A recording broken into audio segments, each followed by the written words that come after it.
Hey guys, this is Jai. நம்ம இப்போ எதை பற்றி பார்க்க போகிறோம்னா மாலி ஃபிஷ் சேல்ஸ் அப்டேட் தாங்க பார்க்க போகிறோம். ப்ரீவியஸ் வீடியோவில் சேல்ஸுக்கு போட்ட இந்த ஃபிஷ்ஷை வந்து ஒரு கஸ்டமர் வாங்கிட்டு போயிருந்தாங்க, நமக்கு தெரிஞ்ச கஸ்டமர். 1 வீக்லேயே வந்து 120 ப்ரைஸ் எடுத்திருக்காங்க 3 ஃபீமேல்ஸ்லேருந்து. ஸோ இந்த மாதிரி உங்களுக்கு பிக் சைஸ் ப்ரீடிங் மாலி ஃபிஷ்ஷஸ்லாம் உங்களுக்கு வேணும்னா சொல்லுங்கள், நம்மக்கிட்ட நிறைய அவைலபிளாக இருக்குது, ஸ்டாக் நிறையா இருக்குது. ட்ரையா வந்து 50 ருபீஸுக்கு கொடுத்துட்ருக்கோம், சரிங்களா?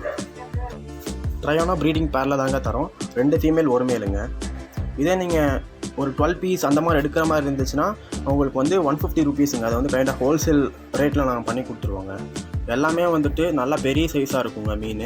உங்களுக்கு எவ்வளோ ஃபீமேல் வேணும் எவ்வளோ மேல் வேணும்னு சொன்னிங்கன்னா அதுக்கேற்ற மாதிரி உங்களுக்கு பிடிச்சி கொடுத்துருவோம். பட் வந்து மிக்சடு கலராக வருங்க, லைக் மல்டி கலர்ஸில் வரும், அப்புறம் சாலிட் கலர்ஸ்லேயும் வருங்க. இந்த 3 கலர் ஆரஞ்சு, பிளாக், ஒயிட் இருக்கு இல்லைங்களா, இந்த 3 கலர்லேயும் நம்ம எடுத்து கொடுத்துருவோங்க. எவ்வளோ மேல் ஃபீமேல் மட்டும் நீங்கள் சொன்னீங்கனாலே போதுமானது. அப்புறம் லைக் சிங்கிள் ஒயிட், சிங்கிள் பிளாக்லேயே உங்களுக்கு ஃபிஷ் வேணும்னா கொஞ்சம் 10-20 ருபீஸ் மட்டும் சேர்ந்து வருங்க. அப்கமிங் சேல்ஸ் அப்டேட்டை பற்றி தெரிஞ்சுக்கிறதுக்கு நீங்கள் நம்ம சேனலை சப்ஸ்கிரைப் பண்ணிக்கோங்க, நம்ம வீடியோஸ்க்கெல்லாம் லைக் பண்ணிக்கோங்க. தேங்க்யூ ஃபார் வாட்சிங்.